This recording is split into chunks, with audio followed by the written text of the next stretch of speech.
여러분 안녕하십니까. 11월 12일 새벽입니다. 전우식입니다. 그러고 보니 어제는 11월 11일 일자가 4개가 있는 이른바 빼빼로데이였습니다. 이 빼빼로데이 롯데그룹이 만들었다는 말들이 많죠. 저는 빼빼로데이를 오래전 대학 강의를 할 때 알았습니다. 이 빼빼로데이 날 빼빼로라는 이름의 과자가 교탁위에 몇 봉지나 놓여 있었습니다. 이거 왜 놓은 거냐 이렇게 물으니까 오늘이 빼빼로데이입니다 하고 학생들이 대답을 했습니다. 일본 롯데그룹의 상술입니다만 솔직히 밉지 않은 상술이었습니다. 언제든 사람의 마음과 마음을 통하는 무엇인가가 있다면 얼마나 좋겠습니까?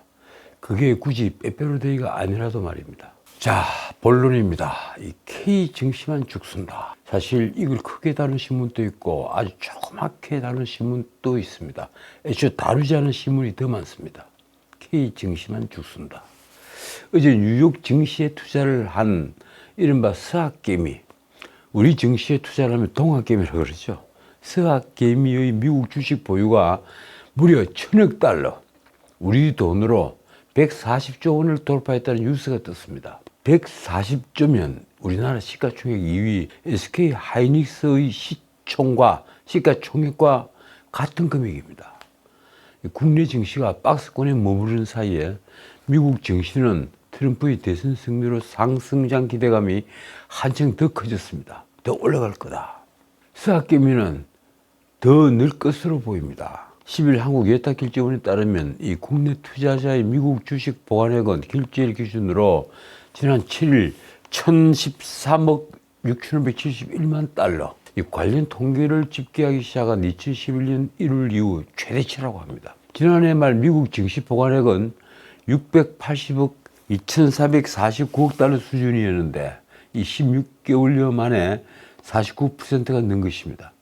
특히 지난달 31일 기준 910억 6,587만 달러, 약 127조 원에서 불과 일주일 만에 103억 184만 달러, 약 14조 원이 늘었습니다.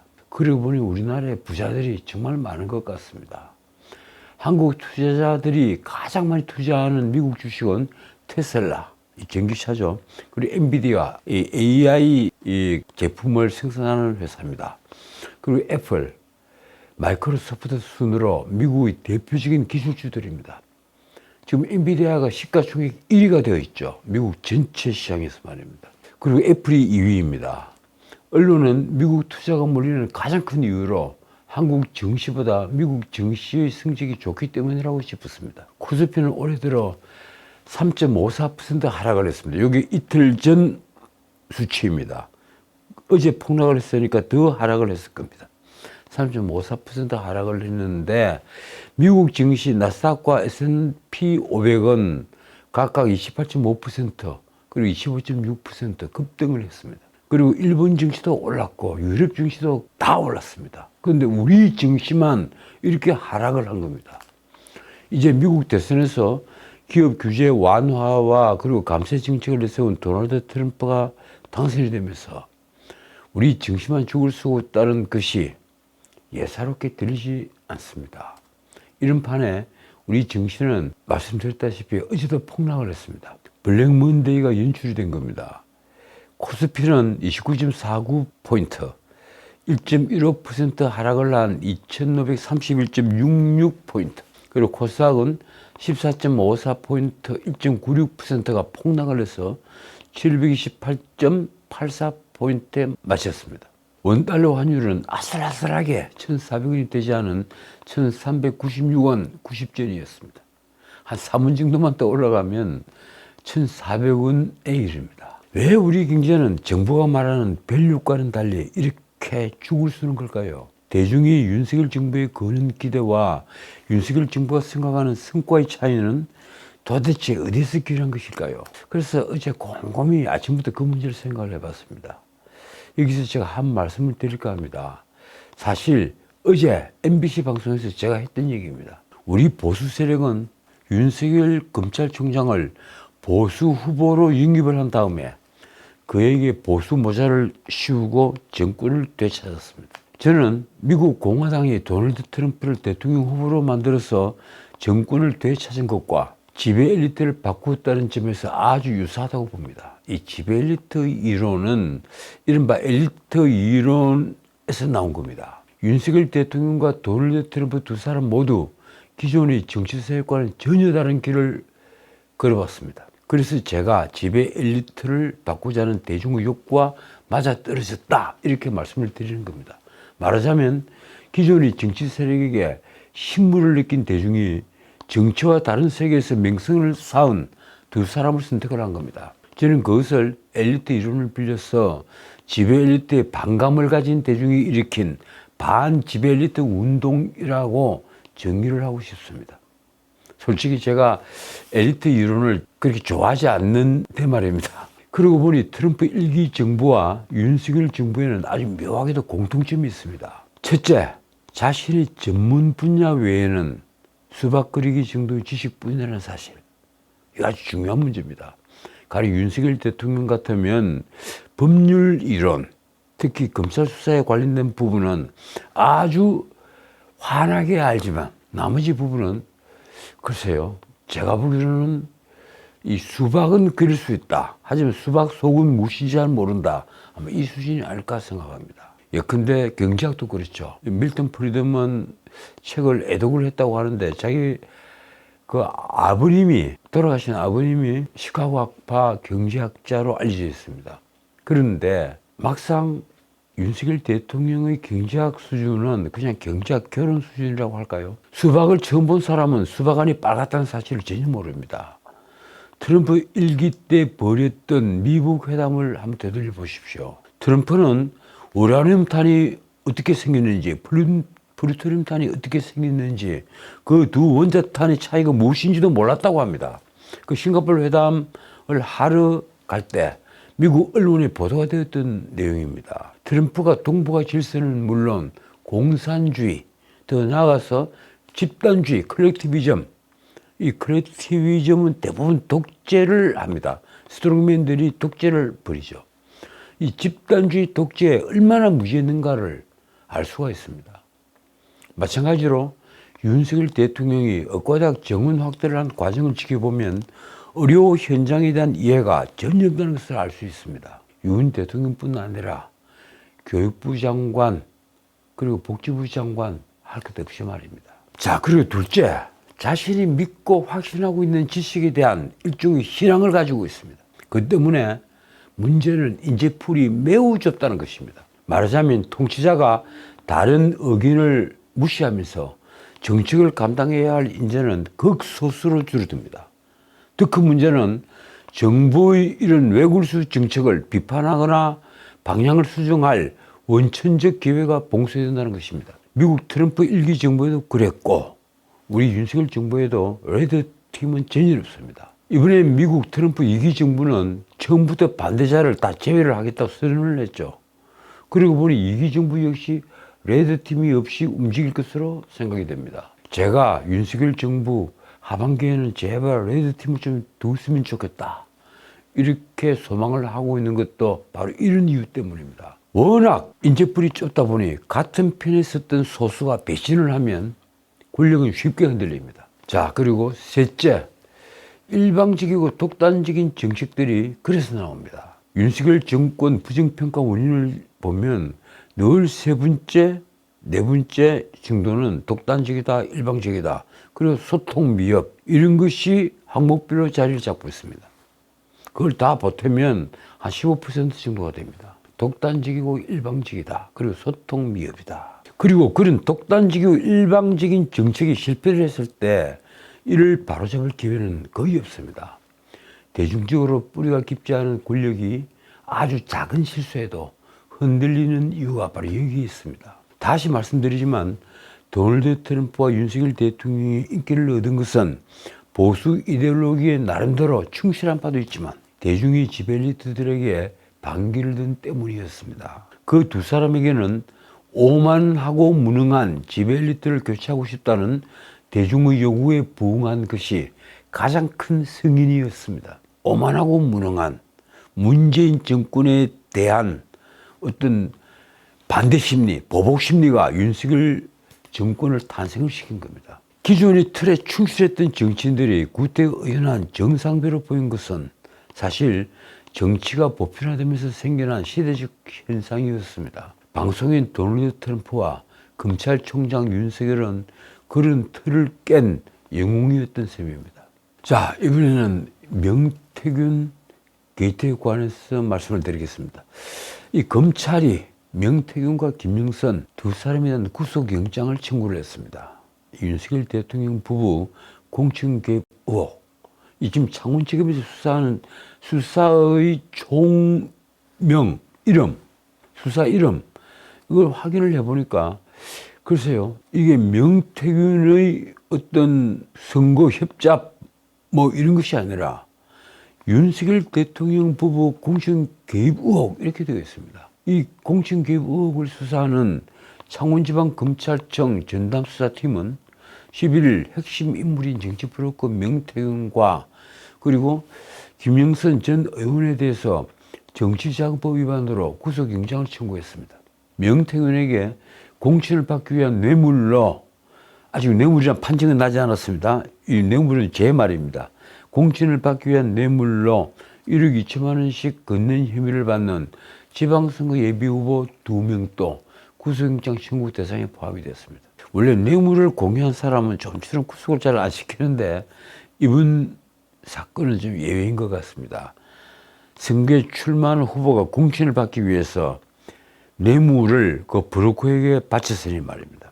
명태균은 이 공무원이 아니었어. 이 뇌물이 될 수 없겠지만 그래도 이런 우리 일반적인 용어로 제가 뇌물이라고 표현을 한 겁니다. 명태균은 2022년 6월 국회의원 보궐선거 당시에 이 김건희 여사와의 친분을 이용해서 김영선이 국민의힘 공천을 받도록 도와주고 그 대가로 김영선이 회계 담당자였던 강혜경을 통해서 세비, 그러니까 국회의원 봉급 세비라고 그러죠. 이 세비 등 9천여만 원을 수수한 혐의를 받고 있습니다. 명태균은 또 2021년 말 지방선거 예비후보 2명에게 공천을 받게 해주겠다 이렇게 기망을 했어.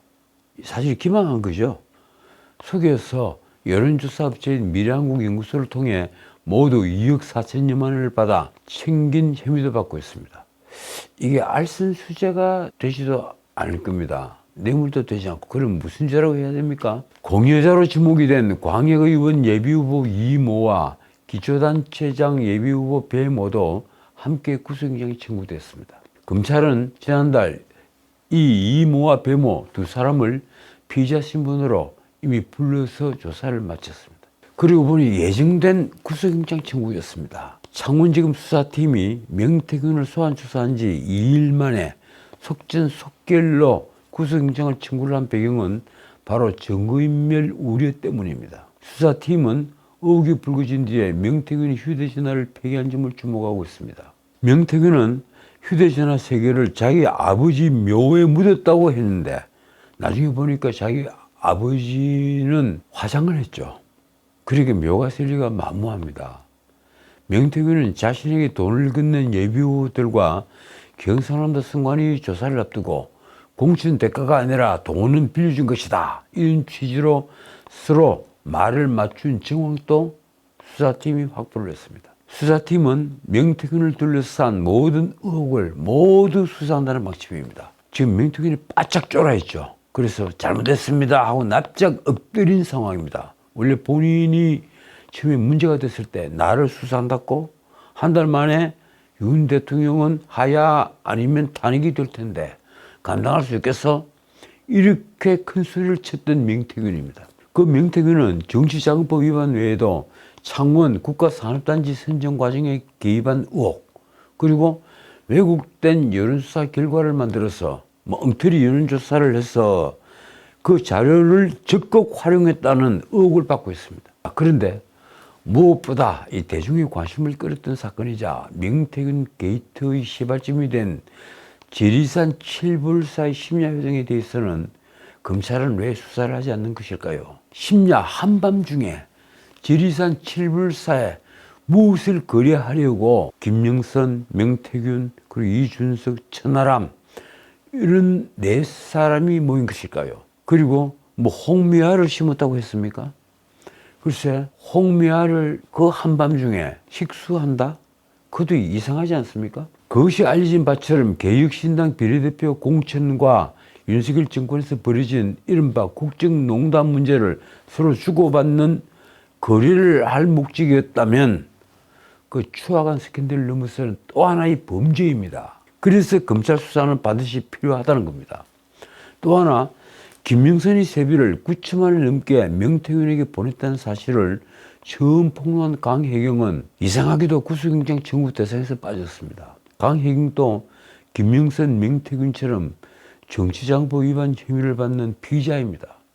그러나 강혜경은 두 사람이 지시를 받아 돈을 건넨 단순 전달자에 불과하다. 바로 이런 수사팀의 시각으로 구속영장 청구에서 제외됐다고 합니다. 자, 이번에 한동훈이 이 태도 전환 문제로 넘어가 보겠습니다. 어제 하루 종일 이 한동훈이 태도 전환이 모든 뉴스 매체에서 화제가 됐습니다.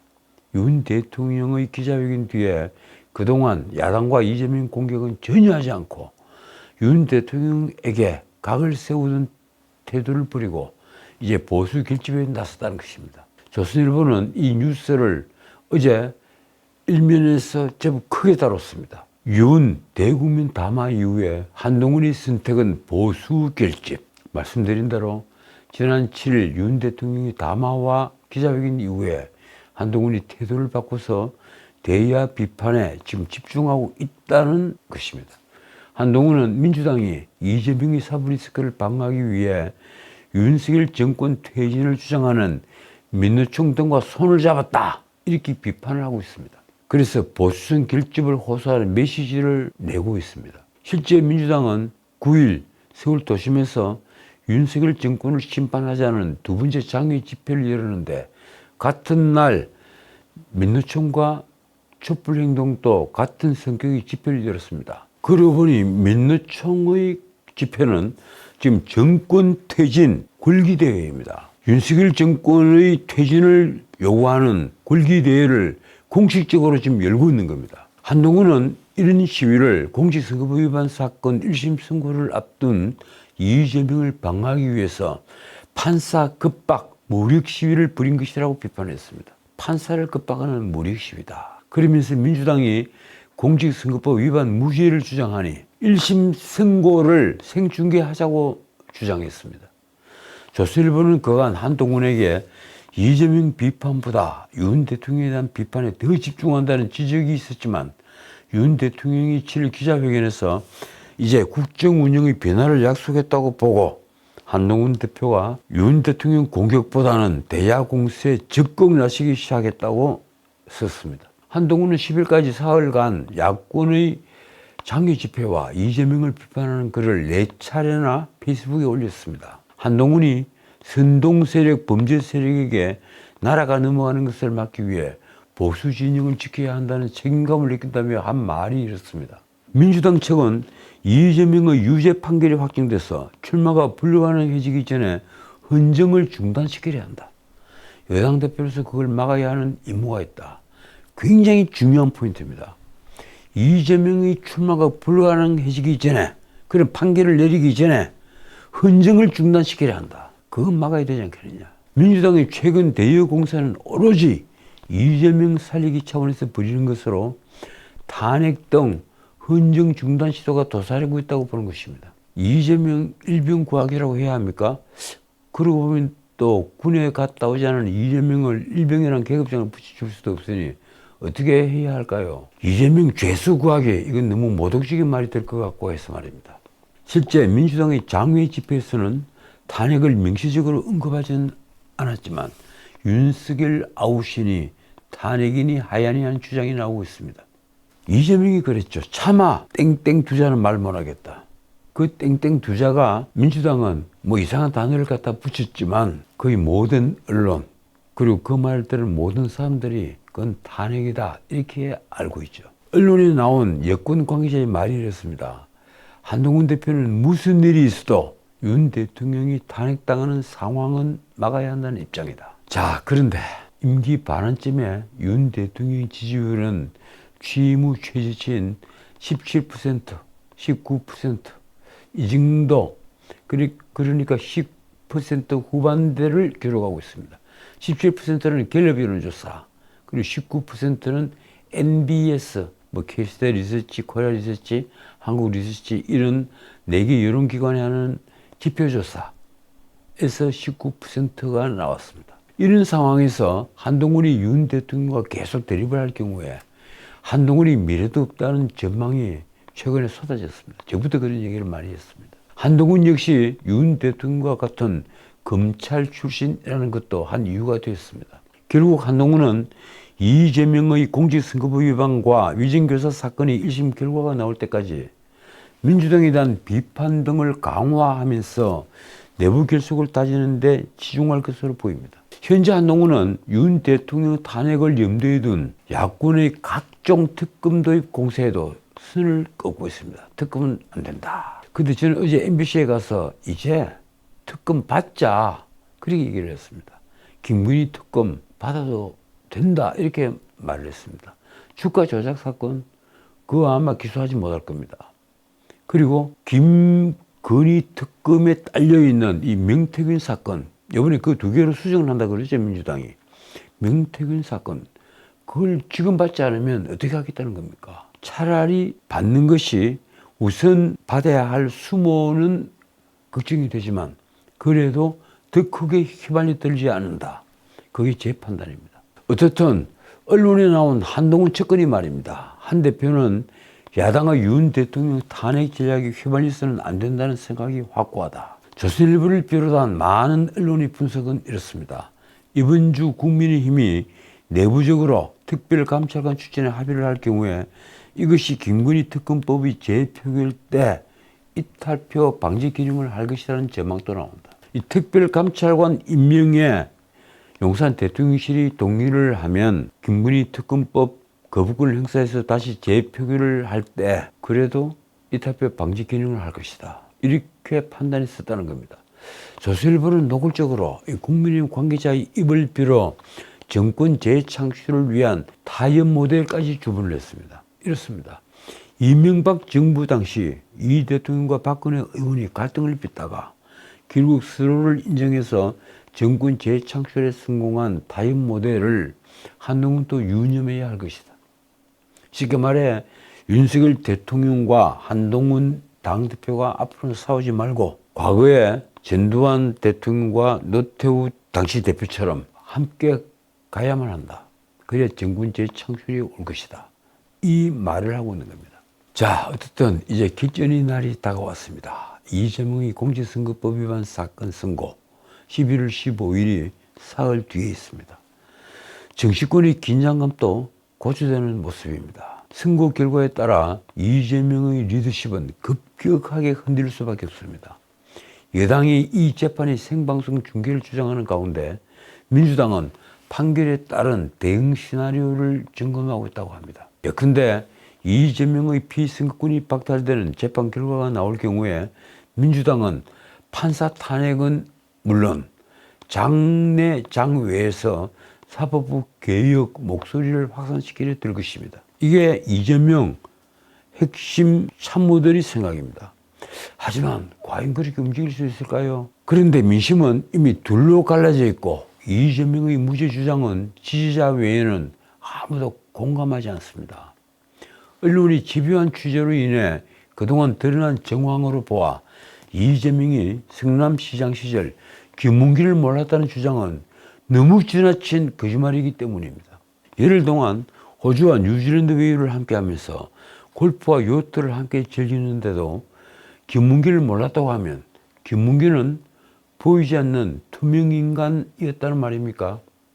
더욱이 김문기는 대장동 프로젝트 핵심 설계를 맡던 실무자로서 이재명에게 수차 대면 보고를 한 당사자입니다. 이재명은 대장동을 5,503억 당군 이래 최대 공격 환수를 한 사업이다 이렇게 자랑을 할 때 자신이 설계했다고 말을 했습니다. 그런데 그것이 당군 이래 최대 사기극으로 드러나자 김문기를 몰랐다면서 철저히 발을 빼려 한 것입니다. 그 김문기를 몰랐다는 말을 최초로 한 SBS 방송, 그날은 김문기가 변사체로 발견이 된 바로 이튿날이었습니다. 자, 그래서 김문기를 몰았다고 허위사실을 말한 것은 대장동 게이트에서 빠져나오려고 하는 아주 질이 좋지 못한 범죄인 것입니다. 더욱이 백인동 토지 용도를 4단계나 상향을 시킨 엄청난 특혜가, 그러니까 자연 녹지에서 준 주거지로 상향을 시킨 그 특혜가 문제가 되자 이재명은 박근혜 정부 국토부 위협 때문이었다고 했습니다. 그 백인동 아파트는 100% 임대 아파트로 짓겠다고 했다가 아시아 디벨로퍼라는 회사의 배를 불려주기 위해서 90%는 분양을 했습니다. 그런데도 부정부패가 없었다는 얘기입니까? 자신의 뒷배중의 한 명이었던 김인섭의 로비로 인한 부패를 이재명은 태연하게 국토부 공무원에게 떠넘긴 것입니다. 그것도 국정감사 자리에서 말입니다. 이는 범죄 이전에 우리가 무엇을 인민수심이라고 해야 하는지를 극명하게 보여주는 사례입니다. 이제 이재명에겐 운명의 11월을 이겼지만 한국 정치사에는 격변의 11월이 될 모양입니다. 어쩌면 아마도 우리 정치 지형이 바뀌는 일이 벌어질 것입니다. 이재명은 현재 11개의 혐의로 4건의 형사재판을 받고 있는데 그 대부분은 솔직히 자범의 범죄에 들어갑니다. 이재명을 두고 정치범이라고 할 수는 없겠죠. 그 4건 중에 이번에 2건의 1심 판단이 선고가 나오는 겁니다. 이달 중에 어떻든 선고가 나옵니다. 서울중앙지법 형사합의 34부 한승진 부장판사, 그리고 형사합의 33부 김동현 부장판사, 이 2분의 성향은 대충 나와 있습니다만 그래도 저는 믿습니다. 이 나라 대한민국이라는 그 암의 키를 이 2 부장판사가 잡은 셈이 됐습니다. 우리가 문명국으로 수랑할지 아니면 야망국으로 전락을 할지 2 사람의 선고에 달려있습니다. 자, 오늘은 여기까지입니다. 나는 이재명의 공직선거법 위반과 위증교사 사건 모두 유죄 판결의 자유형 선고를 받을 것이라 믿습니다. 자유형 선고는 금고형이나 징역형을 의미합니다. 무엇보다 죄질이 너무 조심하는 데다가 피고인 이재명이 전혀 반성하지 않고 있기 때문입니다. 어떻든 재판 결과에 따라 이재명의 정치 명문이 갈립니다. 이재명에게 공직선거법 위반 재판에서 벌금 100만 원 이상이 선고돼 대법원에서 확정이 된다면 의원직을 상실하고 5년간 피선거권이 박탈됩니다. 무엇보다도 대선 자금 434억 원 보존받은 그 돈을 다시 중앙선관위에 반납을 해야 합니다. 위증교사는 재판에서 금고형 이상이 확정이 돼도 마찬가지입니다. 이럴 때 쓰는 말이 있습니다. 사필귀정. 모든 것은 반드시 정으로 돌아간다. 이런 의미입니다.